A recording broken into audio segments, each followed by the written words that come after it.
યશવી છે અને મેં સાયન્સમાં 12th પાસ કર્યું છે અને પછી મને ડિજિટલ માર્કેટિંગ અને કોડિંગમાં ઘણો ઇન્ટરેસ્ટ હતો. તો તે માટે મેં ઘણી બ્રાન્ચ પર ગઈ, પણ મને ઇન્સ્પાયર મલ્ટીમીડિયા એજ્યુકેશનમાં ઘણું સારું લાગ્યું, કારણ કે તેમની ડેમો બતાવવાની રીત અને સમજાવવાની રીત ઘણી સારી હતી.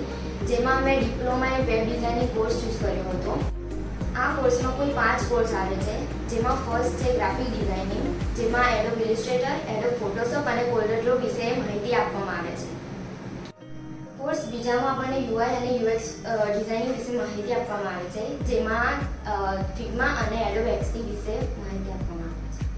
થર્ડ કોર્સ એ વેબ ડિઝાઇનિંગનો કોર્સ છે, જેમાં HTML અને CSS નો ઉપયોગ કરીને વેબ પેજ અને વેબ ટેમ્પલેટ બનાવવાની રીત સમજાવવામાં આવે છે. ચોથો કોર્સ એ વેબ ડેવલપમેન્ટનો કોર્સ છે, જેમાં જાવાસ્ક્રિપ્ટ અને PHP ની મદદથી આપણને વેબસાઇટનું પાછળનું કામ કઈ રીતે થાય છે તે સમજાવવામાં આવે છે. કોર્સ 5 એ ડિજિટલ માર્કેટિંગનો કોર્સ છે, જેમાં આપણે જે પણ વેબસાઇટ બનાવી હોય તેની એડવર્ટાઇઝમેન્ટ કેવી રીતે કરવી અને સર્ચ એન્જિનમાં ટોપ 5માં કઈ રીતે લાવવી તે રીતે સમજણ પાડવામાં આવે છે. આ રીતે કોર્સ હતો, જેને પૂરો કરવામાં 1 વર્ષનો સમય લાગ્યો હતો. Thank you.